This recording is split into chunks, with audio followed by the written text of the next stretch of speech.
지난 시간에 재림의 징조를 했는데 오늘은요, 재림의 시간표.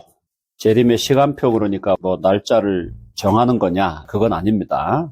주님 오시는 날의 정확한 날짜는 아무도 모릅니다. 자, 재림의 시간표. 한번 해볼까요? 재림의 시간표. 오늘 사실은 아침에 우리 마가복음 강의하면서도 제가 대체로 말씀을 드렸습니다만은 앞으로 역사가 어떻게 흘러가는가, 예수님의 재림을 향해서 가면서 어떻게 흘러가는가에 대한 여러분들이 역사의 순서를 좀 정확하게 아셔야 됩니다. 그냥 뭐 대충 들어봤네 이런 정도로 아시면 안 돼요. 그 얘기를 들어보셨습니까? 예, 들어봤습니다. 그러면 설명을 좀 해주실래요? 설명은 안 되겠는데요. 그렇게 하시면 안 된다 이 말이에요. 설명을 해주시겠습니까? 네, 제가 설명을 해드릴게요. 그래서 여러분들이 그림을 그리실 수가 있어야 돼요. 제가 계속 그림 그려드리잖아요. 그죠? 영원에서 하나님의 계획이 있었습니다. 영원한 하나님의 계획은 무엇입니까? 영원한 하나님의 계획은 히브리서 2장 10절, 제가 말씀 많이 드렸죠? 히브리서 2장 10절이 뭐죠? 히브리서 2장 10절은 그야말로 성경 전체를 열어주는 열쇠입니다. 그게 뭐냐면 창세전에 하나님께서는 하나님의 소원이 있었어요. 하나님의 소원. 그게 뭐냐? 하나님의 소원은 많은 아들들을 가지고자 하는 겁니다. 하나님의 소원이 이걸 뭐 하나님의 vision이라고 해도 되고 하나님의 dream이라고 꿈이라고 해도 되고 하나님의 desire, 하나님의 소원, 하나님의 의도, 계획, 뭐 영원한 목적, 어떤 단어를 써도 상관없습니다. 자, 영원 안에서 하나님은 많은 아들들을 가지기를 원하셨고 이 아들들을 어디로 이끌어 가려고 했느냐? 영광, 그렇죠? 새하늘과 새 땅, 네, 영광으로 이끌어 가려고 하는 것이 이게 하나님의 영원한 계획이에요. 뭐 이 계획에 대해서 우리가 하나님 보고 왜 그렇게 하십니까? 물어볼 수가 없는 겁니다. 이렇게 따질 수가 없는 거예요. 하나님의 계획이에요. 삼위일체 하나님께서 많은 아들들을 가지시겠다. 이 아들이라는 것은 이제 아들과 딸을 다 포함하는 거죠. 네, 자녀. 많은 자녀들을 가지시고 이 자녀들을 이끌어 영광으로 데려가는 거죠. 그래서 그게 하나님의 계획이다. 이걸 먼저 알아야 됩니다. 영원 안에서 하나님이 무슨 계획을 갖고 계셨나? 하나님의 계획이 뭐라고요? 하나님이 많은 자녀들을 가지기를 원하셨던 거예요. 하나님 아버지의 입장에서는 아들이 지금 하나잖아요. 하나들이잖아. 예수 그리스도. 그런데 많은 아들들을 가지고자 했다는 것은 하나님의 아들인 독생자이신 예수 그리스도를 닮은 자녀들을 갖는 거예요. 그거 이해되십니까? 하나님의 독생자 예수 그리스도를 닮은 많은 자녀들을 가지기를 원하시는 거예요. 하나님은. 그러니까 당연히 역사의 중심은 누가 되는 겁니까? 역사의 중심은 예수 그리스도죠. 왜? 하나님이 많은 아들들을 가지고자 하실 때 많은 아들들의 본보기가 뭐냐? example이 뭐냐? 많은 아들들을 만들려고 할 때 이 많은 아들들을 본떠서 만들 본 뜬다 그러잖아요. 이해되시죠? 우리 옷 만들 때도 본이 있어야 될 거 아니야, 본. 동전 만들어도, 동전을 많이 만들어도 동전도 원래 본이 하나 있잖아, 본. 그 본을 따라서 동전들이 만들어지는 거잖아요. 그 원본에 의해서 여러 가지 카피본들이 생기는 거잖아요. 그런 느낌이에요. 그러니까 예수 그리스도가 하나님의 아들로서의 원형이에요. 원형. 자, 해봅시다. 그리스도의 형상을 본받게 하려 함이라. 자, 로마서 8장 가봅시다. 로마서 8장에 29절요. 8장 29절. 이게 하나님의 영원한 계획이에요. 거기 뭐라 했어? 하나님이 미리 아신 자들, 미리 아셨다는 것은 이건 미리 선택했다 이 말이에요. 선택한 자들을 또한 그 아들의 하나님의 독생자 예수 그리스도의 형상을 본받게 원본이 있고 원본을 본떠서 만든 형상을 본받는 존재란 말이에요. 미리 정하셨으니 이는 그로 많은 형제 중에 맏아들. 그러니까 우리 예수님이 우리 형님이야. 자매님으로들 하면 오빠야, 오빠. 하나님의 아들을 닮은 하나님의 아들의 형상을 본받게 하는, 그래서 그 많은 형제 중에 맏아들이 되게 하시는. 그러니까 예수님 입장에서는 많은 형제들을 갖는 거야. 많은 자매들을 갖는 거야. 예수님 입장에서는. 그래서 예수님은 우리 보고 그렇게 얘기하시는 거죠. 우리 그 남녀가 이제 구분이 없으니까. 사는 새 땅에 가면은 예수님의 동생들이야, 우리가. 이것이 하나님의 계획이다. 그러니까 본이 되시는 분이 예수 그리스도다. 그래서 그리스도가 역사의 중심이 되는 거예요. 이거 아시겠죠? 아까 히브리서 2장 10절에 보면은 그들의 구원자를 고난으로 온전케 하심이 합당하도다. 많은 아들들과 많은 자녀들을 갖게 하는 그 원본 되시는 예수 그리스도를 고난을 당하게 해서 온전하게 하셨다. 기가 막힌 얘기예요. 이걸 묵상하면 묵상할수록 뭐를 씹으면 씹을수록 단물이 난다 하는 것처럼 예수님의 이 진리를 묵상하면 묵상할수록 깊은 진액이 나오는 거예요. 진리의 진액이 나오는 거예요. 구약이 전개되면서 가장 기본적인 것이 뭐라 그랬습니까? 에덴 동산이라고 그랬죠? 에덴에서 시작된 것은 하나님의 나라죠. 하나님의 나라인데 하나님 나라의 시민이 누구예요? 하나님 나라 시민이 하나님의 자녀들이에요. 맞죠? 하나님 나라의 백성. 그래서 에덴에서 하나님의 나라의 청사진이 그려졌다. 하나님의 나라. 에덴에서 하려고 했는데 실패했습니까? 성공했습니까? 실패했죠? 그게 타락이야, 타락. 여기 시작점이 창조. 여기 타락했죠? 타락이 일어나자마자 어떻게 해서? 타락이 일어나자마자 타락하기 전에 하나님께서 아담과 하와에게 생육하고 번성해라, 땅을 정복해라, 모든 만물을 다스려라, 하나님의 나라를 만들어 주시겠다고 그랬는데 생육하고 번성하기도 전에 아담과 하와가 타락을 해버렸어요. 그러면은 하나님께서 에덴 동산에서 주셨던 하나님 나라 언약이 실패로 끝나나? 아니에요. 타락하자마자 바로 창세기 3장 15절에서 여자의 후손이 와서 뱀의 머리를 격파할 것이다. 여자의 후손이 누구예요? 메시아, 이브의 후손. 더 신약으로 가면은 마리아의 후손이죠. 그죠? 마리아로부터 오는 거니까. 여자의 후손이 와서 뱀의 머리, 마귀의 머리를 격파한다. 마귀의 머리를 격파하는데 그 마귀의 머리를 격파하는 사건이 뭐였습니까? 십자가다. 근데 십자가는 겉으로 보면 예수님이 승리한 거예요, 패배한 거예요? 겉으로 보면 패배한 거죠. 예수님이 겉으로 볼 때는 패배한 건데 예수님이 십자가에 올라가셔서 피 흘리시고 살을 찢으심으로 생명을 주심으로 어떻게 했습니까? 뭘 이루어버렸어요? 율법을 이루어버린 거예요. 십자가 위에서 율법을 이루심으로 말미암아 우리를 죄로부터 해방시키고, 그렇죠? 그리고 율법의 권세로 우리를 고소하는 마귀의 권세를 무찌르고, 그리고 십자가로 승리하셨다. 예수님 십자가 사건과 부활은 연결되어 있잖아요. 그래서 십자가에서 죽으시고 사흘 만에 부활하는데 십자가와 부활을 통해서 예수님은 마귀의 머리를 격파하고 승리하시고 또 우리의 죄에 대한 형벌을 대신 담당하시고 그리고 거기서 율법을 완성하시고 십자가에서 모든 걸 다 하신 거예요. 그래서 에덴 동산 이후에 타락 이후에는 이스라엘의 역사죠. 이스라엘이죠. 이스라엘의 역사인데 이 이스라엘의 역사를 통해서 하나님은 뭘 준비하셨냐? 누가 오는 걸 준비했습니까? 당신의 아들이 메시아가 오는 것을 준비하는 거예요. 그렇죠?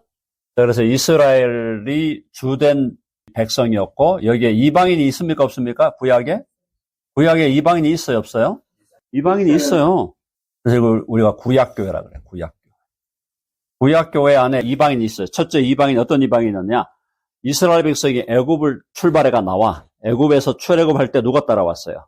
중다한 잡족들이 따라 나왔어요. 그러니까 이스라엘만 간 게 아니라니까. 그때부터 이미 이스라엘이 갈 때 뒤에 잡족들이 따라왔어요. 그게 이방인들이에요. 이스라엘이 처음부터 순혈주의가 아니라니까요. 많은 사람들은 자꾸 이스라엘 순혈주의 이걸 자꾸 강조하는 분들이 있는데 이스라엘이 무슨 뭐 단일 민족인 것처럼 한국이 단일 민족이다. 전부 헛소리예요. 그 전부. 대한민국이 무슨 단일 민족이에요. 우리가 얼마나 섞여 있는데. 그걸 몰라. 몽고 섞여 있죠. 중국 섞여 있죠. 일본 섞여 있죠. 우리도 많이 섞여 있어요. 인도가 가야 시대, 고려 시대 때 그 원나라 몽고, 그 후에 조선 시대 때 중국, 이스라엘도 똑같아요. 이스라엘은 처음부터 출애굽할 때부터 이방 민족들이 거기에 확 붙었어. 왜냐하면 이스라엘 따라가면 먹고 살겠다 싶거든. 저렇게 위대하게 10가지 재앙을 퍼부어가지고 이 사람들을 해방시키는 그 야훼 여호와 신을 따라가야 되겠다. 따라가는 거야. 자, 그리고 구약의 이방인 또 누가 있어요? 대표적인 이방인이 여수아하고 누가 유명해요? 갈렙. 해봅시다. 갈렙이 이방인이다. 갈렙이 이스라엘 사람이 아니에요. 이방인이에요. 놀라운 얘기죠? 그 다음에 라합. 라합이 이방인이죠? 라합도 구원받았잖아. 갈렙도 구원받았고. 룻도 이방인이죠? 룻 모압 여인. 네, 룻도 이방인이고. 아브라함도 사실은 이방인이라 그랬죠. 할례받기 전에는. 기가 막힌 얘기지. 그 다음에 바세바도 이방인이에요. 그 이방인들이 많아요. 그 다음에 구약에 또 누가 이방인이냐? 요나를 어디로 보냈어요? 니느웨로 보냈죠? 니느웨가 그때 어느 나라예요? 니느웨가 아수르. 아수르가 지금의 이라크라고. 이라크, 시리아 이라크 지역. 아수르의 니느웨에다가 요나를 보내갖고 복음을 전해갖고 회개했잖아. 그 사람들 구원받은 걸로 봐야 되거든요. 그러면 구약에도 이방인들이 엄청나게 구원을 많이 받았어. 물론 주된 백성은 이스라엘이에요. 이스라엘과 이방인이 이때도 합쳐져서 구약교회를 이룬 거예요. 신약은 이방인들이 주된 백성이고 유대인과 이방인이 들어오죠. 그래서 여기 신약교회. 결국은 교회는 이스라엘과 이방인, 유대인들과 이방인의 연합이에요. 결합이에요. 여기가 이해되셨죠? 자, 이제 재림의 시간표입니다. 주님이 승천하시면서 재림하는 것을 예고하는 장면 나오죠. 사도행전 1장 11절. 하늘로 올려지신 이 예수는 하늘로 가심을 본 그대로 오시리라. 그렇죠? 이 천사들이 예고한 거예요. 그러면 예수님의 재림은 예고되어 있죠? 예수님의 재림은 예고가 되어 있는 거예요. 그럼 이때까지 어떻게 그러면 재림의 시간이 작동하느냐? 자, 교회가 지금 신약교회가 계속해서 발전했는데 신약교회가 계속해서 이제 확장돼 가는데 그것은 하나님 나라의 확장과 같은 거라 그랬죠? 그러면 하나님 나라가 확장되는 것이 교회가 확장되는 것과 같다면 처음에 12명의 사도들이 이미 글로벌한 기독교를 이룬 거예요. 글로벌 선교를 했다고요. 그 얘기는 뭐냐면은 12명의 사도들이 대륙으로 볼 때 유럽과 아시아와 아프리카 사도들이 세 가지 대륙을 다 커버했어요. 그래서 대표적인 사람이 우리가 잘 아는 도마가 어디로 갔나요? 인도까지요. 도마는 인도까지. 그 당시에 도마가 인도까지 왔다는 것은 엄청난 겁니다. 그렇죠? 지금도 우리 미국에 이렇게 정말 발전된 사회에 살면서 여기서 인도 가는 게 참 힘들잖아요. 인도 가는 게 쉬운 게 아니에요. 그 당시에 인도로 가는 게 뭐 말을 타고 갔겠습니까? 마차를 좀 의지했을 수도 있겠지만은 도마가 인도로 갈 때 상당한 거리를 도보로 걸어갔을 거예요. 엄청난 거리를 걸어간 거고. 그 다음에 바울이 어디로 갔어요? 바울이 그리스로, 로마로, 유럽 대륙을 갔죠. 아프리카로도 내려갔어요. 아프리카로도 내려간 우리 사도들이 있고 또 사도들로부터 복음을 전환받았던 이디오피아의 유넉 아시죠? 이디오피아의 네시도 복음을 그 사람이 듣고 내려가서 이디오피아가 최초의 기독교 나라가 되잖아요. 아프리카에. 그리고 이집트도 마찬가지. 이집트의 알렉산드리아라는 도시 이집트에 그 도시가 초대교회의 아주 중요한 도시가 되는 거예요. 그래서 초대교회의 5대 도시가 아프리카의 이집트의 알렉산드리아가 알렉산더 헬라 제국의 황제였던 알렉산더가 특별하게 문화 도시로 세운 도시예요. 문화와 철학의 도시 알렉산드리아 5대 도시. 그 다음에 예루살렘 2번이 예루살렘. 그 다음에 3대 도시가 뭐죠? 3대 도시가 안디옥. 4대 도시가 콘스탄티노플이라고 부르죠. 콘스탄티노플이 지금의 이스탄불이에요. 터키의 수도. 콘스탄티노플은 콘스탄틴 황제가 수도를 옮기죠. 로마에서 일로 옮겨버렸어요. 로마 제국이 확대되면서 수도를 이탈리아에서 터키로 옮기는 거예요.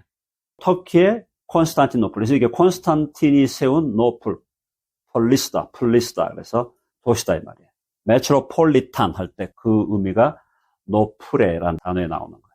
자, 어쨌든 그렇게 돼 있고 5번이 로마예요, 로마. 이게 이제 초대교회라는 게 1세기가 아니고 교부시대까지 5세기까지 교회를 대표했던 5개의 도시.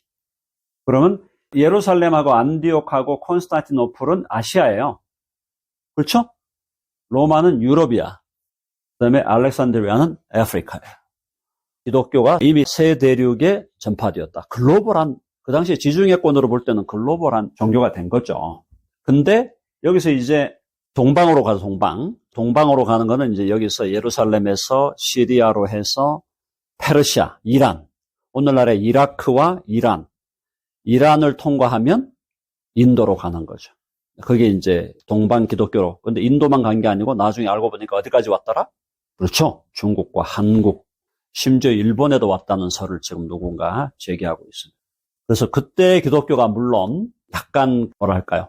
서방으로 넘어간 기독교와는 약간 다른 느낌이에요. 근데 그래도 복음은 복음 그대로 믿었어요. 예수 그리스도를 믿고 그분의 십자가 부활을 믿었던 종교예요. 어쨌든 그래서 그때 유럽은 유럽대로 쭉 올라가고, 그래서 유럽은 계속 서쪽, 그리스, 로마, 그 다음에 그 위에, 이탈리 위에, 스페인, 프랑스, 독일, 그렇죠?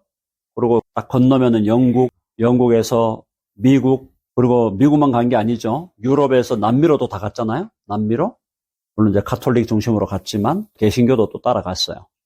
종교개혁 시대 때 16세기 존 캘빈이라는 개혁자, 스위스에서 제네바에서 개혁을 할 때 그때 그 제네바에서 개신교 선교사를 브라질로 보냈다는 기록이 있습니다.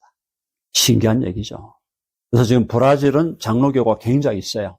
그래서 우리 한국의 장로교는 어디서부터 왔느냐? 직접적으로는 미국으로부터 왔는데 브라질은 스위스로부터 받은 거야. 제네바로부터.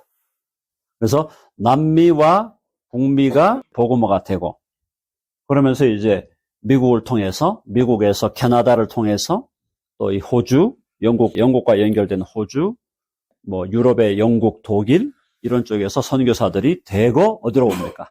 대한민국으로 오는 거야. 그때 선교사들이 대한민국만 온 게 아니에요. 중국에도 엄청나게 갔어요. 중국에 더 많이 갔지 선교사들이. 그러니까 서구 선교사들이 중국에 훨씬 더 많이 갔는데 그때 중국으로 갔던 선교사들이 1800년대부터 해서 중국 공산화가 49년이죠. 중국이 공산화되기 직전까지 중국 땅에 서구 선교사들이 엄청나게 많았어요. 근데 공산화가 되면서 모택동, 마오쩌둥이 공산화를 시키면서 서방 선교사들을 다 쫓아낸 거예요. 그래서 그때 다 돌아가는데 돌아가는 선교사들 중에 중간에 어디로 온 사람들이 있느냐? 한국으로 온 사람들이 있어요. 서방 선교사들 다 쫓아냈어요. 근데 그 사람들이 내가 여기까지 왔는데 지금 본국으로 돌아간다고? 돌아가고 싶겠습니까? 그러면 다른 데라도 가고 싶겠습니까? 다른 데라도 가서 선교하겠다는 사람들이 나와서 그 사람들이 어디로 왔냐? 한국으로 왔다. 하여튼 그런 그 선교의 역사를 보면요. 참 눈물 나는 역사예요. 눈물 나는 역사. 자, 그래서 이렇게 됐고, 그러면 교회 시대가 어쨌든 결국은 계속 확대돼서 여기 현재 시대가 여기를 2026년으로 봅니다. 2026년이에요. 그리고 여기까지 지금 교회사는 선교사다. 선교의 역사 이 말이에요. 선교의 역사. 교회가 계속해서 여러 지역에 세워지고 계속 교회가 발전해 간다는 것은 선교가 확장돼 가는 거예요. 맞죠? 그럼 덴버 드림교회가 여기 세워진 것도 선교의 확장이에요. 선교의 확장. 선교의 역사가 이제 진행되어 가지고 현재 2026년 현재 유엔의 국가가 200에서 220개, 유엔의 국가가 200에서 220개 국가입니다. 유엔에 등록된 국가가 200에서 220개 이 국가 중에 교회가 없는 국가가 있나요, 없나요? 없어요. 어디에도 있느냐? 북한에도 교회가 있어.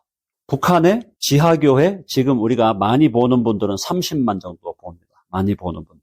더 있을 수도 있어요. 북한이 지금 상황이 안 좋기 때문에 북한에 예수님 믿는 사람들이 더 많을 수도 있어. 어쨌든 근데 한 30만 명이 지하교회에 신앙생활을 하고 있는 걸로 파악이 되고, 북한 선교가 지금 계속 되고 있고, 북한의 지하교회의 교인들이 밖에 있는 많은 사람들의 지금 설교와 강의를 듣고 있어요.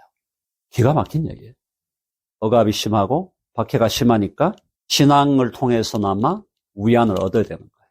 그것밖에 소망이 없는 거야. 자, 그리고 사우디아라비아 지금 교회 세워져 있잖아요. 사우디아라비아 교회 세워져 있고, 또 일본이 제일 복음화가 안 된 나라거든요. 일본이 제일 기독교와 먼 나라예요. 일본의 기독교를 뭐 0.1%로 잡아도 얼마나 되겠어요? 지금 1억 5천? 1억 5천에 0.1% 그래봤자 15만이야, 15만. 15만인데 15만 중에 뭐가 다 들어가 있냐? 여호와의 증인, 몰몬교, 이게 다 들어가는 거야. 다 통일교까지 들어가갖고 15만 명. 일본은 진짜, 그러니까 우리가 일본을 미워할 필요가 하나도 없어요. 일본은 진짜 불쌍한 나라예요. 기독교는 완전 밑바닥이에요. 어쨌든 일본에도 기독교가 존재하고 있고, 일본에 우리 한국 선교사들이 몇백 명 단위로 이미 가 있고, 몇백 명 단위로 가 있는 그 선교사님들이 일본인들만 대상으로 교회를 하고 있는 분들도 꽤 있어요. 물론 이제 교회는 작습니다. 보통 10명, 20명 이 정도 되는데. 하여튼 지금 뭐 사우디, 일본 뭐 어디 복음이 안 들어간 나라가 없다. 근데 어디에 안 들어가 있어요? 미전도 종족. 이거 이제 unreached라고 합니다. unreached. 그러니까 아직 reach가 안 됐단 말이에요. reach가. 미전도 종족들이 아직도 상당수가 있다는 거야. 통계별로 다르지만은 전 세계 통계로 볼 때 전 세계 종족들을 따지면 11,000개 정도 된다고. 11,000개 정도의 종족이 되는데 그 중에 한 5,000개 종족이 아직 복음을 못 받아들였다고 봅니다. 그리고 언어로는 7,000개 언어 중에서 한 4,000개로 성경이 번역이 됐어요.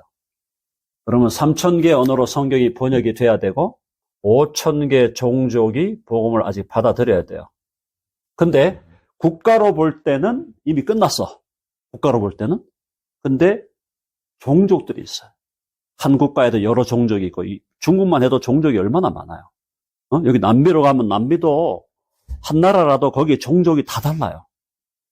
그래서 이런 종족들에게 복음이 전해되고 성경이 이거는 같이 가는 거거든. 성경 번역하고 종족이 이게 가는 건 같이 가는 거예요.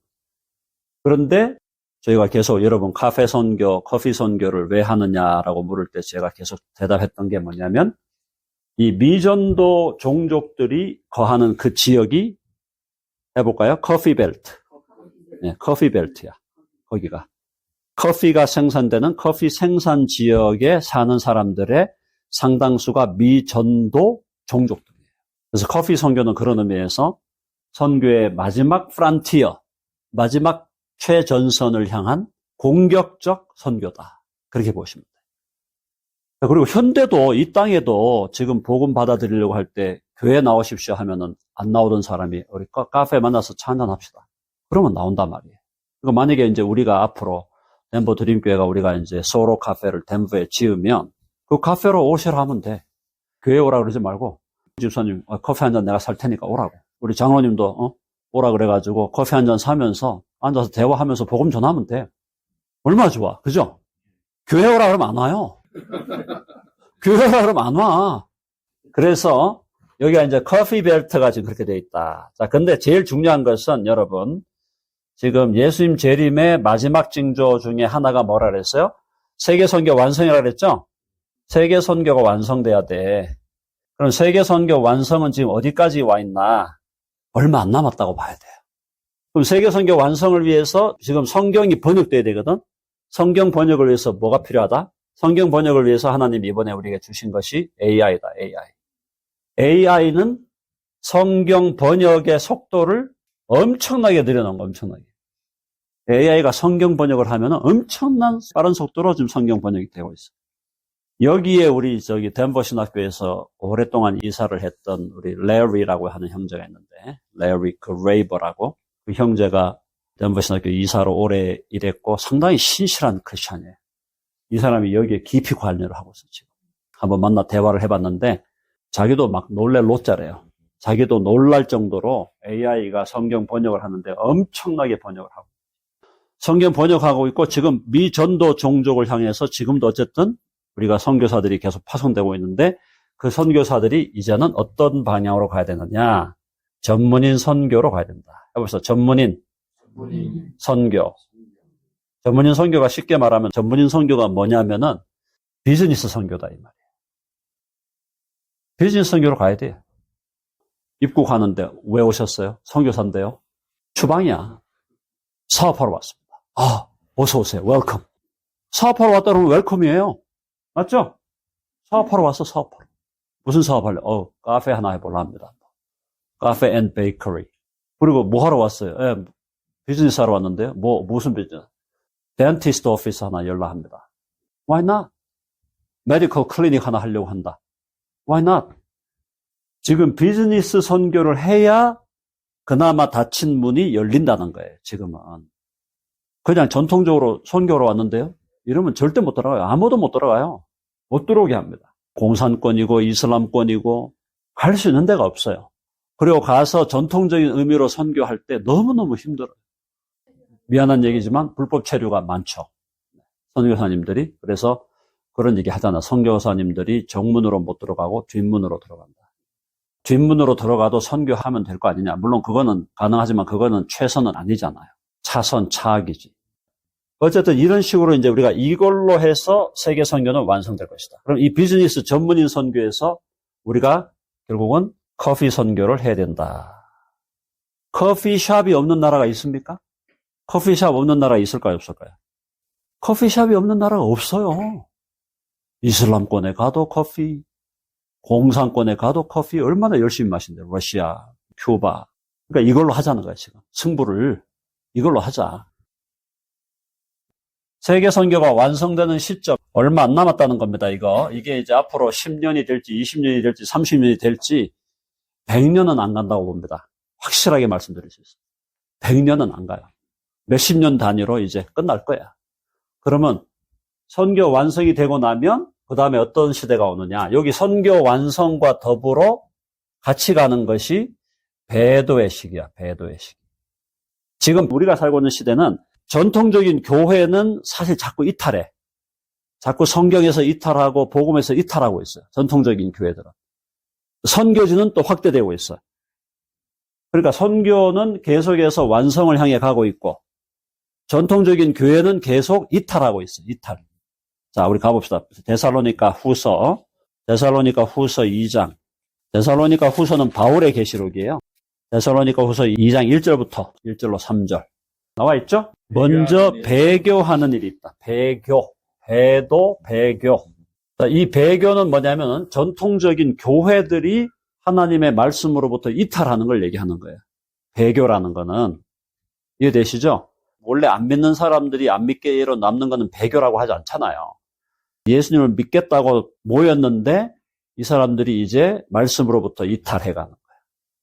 그 핵심 케이스가 제가 자주 말씀드린 것처럼 오늘날 이 배교는 낙태 문제나 LGBTQ, 그 다음에 차별금지법, 또 종교다원주의 등등등 이런 종류의 성경과 맞지 않은 입장들을 교회가 결국은 받아들이면서 교단들이 하나님의 말씀으로부터 떠나가는 현상들이 지금 일어나고 있다. 지금 배교의 시대고 선교는 또 완성을 향해 가는 시대예요.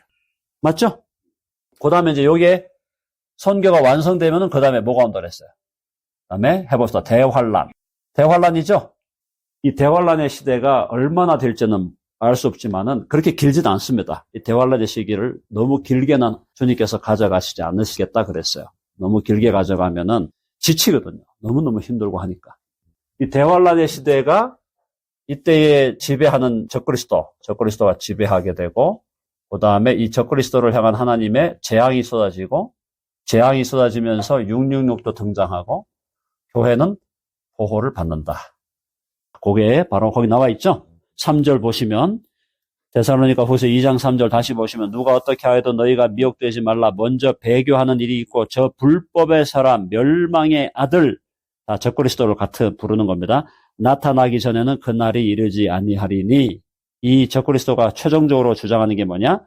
그는 대적하는 자라 신이라고 불리는 모든 것과 숭배함을 받는 것에 대항하여 그 위에 자기를 높이고 하나님의 성전에 앉아 자기를 하나님이라고 내세우느니라. 교회는 환란을 통과합니다. 계속 말씀드렸죠? 대환란 통과하고. 그 다음에 다시 데살로니가 후서 2장에 8절. 2장 8절. 불법 환자가 적그리스도로 나타났는데 잠시 대환란의 기간이 지난 다음에 예수께서 그 입의 기운으로 그를 죽이시고 강림하여 나타나심으로 패하시라. 주님이 재림하시는 거예요. 대환란 끝에 주님이 재림. 대환란 끝에 주님이 재림하셔서 적그리스도를 완전히 멸해버리시고 재림을 하신다. 그동안 세대주의라든가 나중에 이제 세대주의도 좀 자세히 다루겠습니다만은 세대주의를 중심으로 주장했던 것이 뭐냐면 환란 이전에 교회가 휴거된다. 공중에 휴거된다. 그렇게 주장하는 사람들이 상당히 많았단 말이에요. 근데 그것은 성경적으로 근거가 없는 주장이라는 걸 여러분, 그거 이제 완전히 잊어버리셔야 돼요. 우리가 환란이 오기 전에 휴거되는 게 아니에요. 통과. 오케이? 대환란이 오고 예수님 재림한 다음에, 그 다음에 여기가 뭐야, 여기? 천년왕국. 해보세요. 천년왕국. 여기서 이제 아까 우리 말씀하신 전천년, 후천년, 무천년이 이제 연결됩니다. 자, 정리할게요. 자, 그 세 가지 정리합니다. 첫 번째, 해보세요. 전천년설. 전천년설은 뭐냐면은 예수님이 천년왕국 전에 온다는 거예요. 오케이? 천년왕국 전에 온다는 게 전천년설이에요. 이게 맞는 겁니다. 오케이? 이게 맞는 거예요. 자, 두 번째, 후천년설에서 후천년. 후천년은 천년왕국이 끝나고 이때 재림한다는 거예요. 이때. 후천년, 천년 후에 재림한다. 천년왕국이 이루어지고 재림이 여기 있다는 거예요. 이거는 틀린 겁니다. 다음 세 번째가 무천년설이에요. 무천년. 무천년설은 천년왕국이 없다는 거예요. 천년왕국이 없다는 거야. 천년왕국은 교회 시대가 천년왕국이라는 거예요. 교회 시대가. 교회 시대가 천년왕국이다. 이때 교회가 하늘에서 그리스도와 함께 통치한다고 보는 겁니다. 그러니까 지상에 천년왕국은 없다고 보는 게 무천년설이에요. 이것도 틀린 거예요. 전천년설이 맞는데 전천년설에 두 개가 있다는 거예요. 두 개. 이거를 오해하기 때문에 문제가 생겨요. 전천년설에 두 종류가 있어요. 두 종류가. 전천년이 맞는데 이 전천년설에 두 종류가 있어요. 하나가 세대주의. 세대주의 전천년설이 있어요. 세대주의 전천년설은 이건 틀린 거야. 이건 뭐냐면 세대주의 전천년설은 환란 전에 휴거된다는 거야. 환란 전 휴거. 휴거되고 이스라엘의 특권. 이스라엘이 하나님의 주된 백성으로 남을 거다. 아니에요. 하나님의 주된 백성은 이스라엘과 이방인이 합쳐진 교회.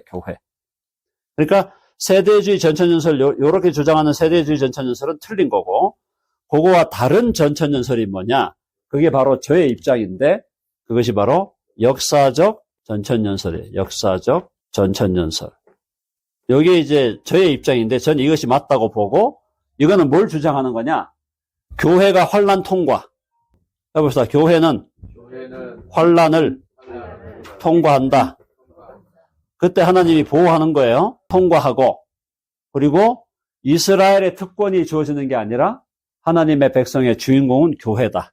교회는 이스라엘 플러스 이방인, 이방인 플러스 이스라엘. 이 교회가 하나님의 메인 피플, God's 메인 피플이 교회다. 이렇게 보는 거. 요게 맞다는 겁니다. 아시겠죠? 자, 그러니까 대환란을 통과해서 마지막에 주님이 재림할 때 이때 휴거가 일어난다고 보는 거야. 환란 후 휴거예요. 환란 후 휴거. 요게 성경적인 입장이고 환란 전에 교회가 먼저 올라간다 하는 그것이 세대주의 전천년. 이게 지금 미국에 많이 퍼져 있잖아요. 근데 그게 바른 것이 아니다 이 말이에요. 아시겠죠? 사도 시대 때 사도 요한이 요한계시록을 받았고 사도 요한의 제자가 파파이아스하고 폴리캅이라는 사람이 있어요. 폴리캅 들어보셨죠? 파파이아스하고 폴리캅 두 사람이 사도 요한의 제자인데 이 사람도 역사적 전천년설 이견해를 받아들였어요. 그리고 폴리캅의 제자가 이레니우스예요. 이레니우스도 이견해예요. 그 이후에 교부들의 90% 이상이 이 견해를 받아들인 거예요. 그러니까 이것이 사도 요한으로부터 시작해가지고 초대 교회의 많은 대다수의 교부들이 받아들인 견해가 이 견해야. 그러면 이 세대주의는 언제 온 거예요? 세대주의는 19세기 중반, 약 1850년경에 새로 만들어진 주장이다 이 말이에요. 그러니까 이거는 19세기 중반에 와서 새로 만들어진 거고 역사적 전천연설. 이것이 역사적으로 오랫동안 우리 믿음의 선배들이 가지고 있었던 견해다 이 말이에요. 아시겠죠?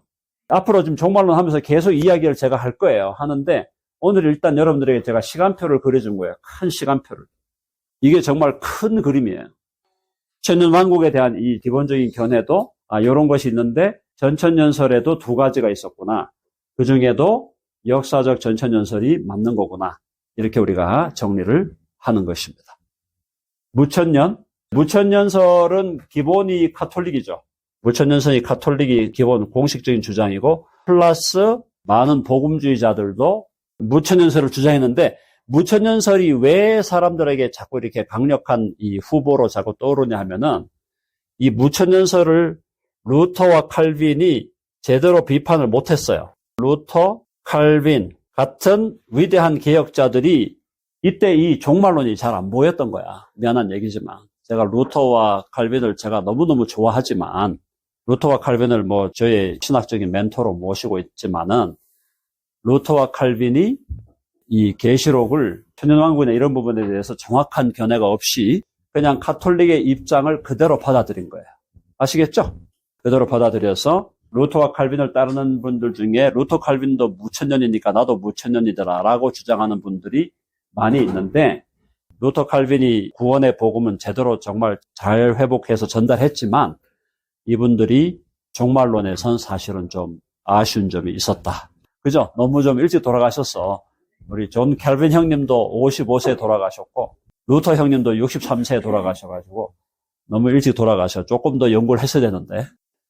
자, 일단 여기까지 강의합니다.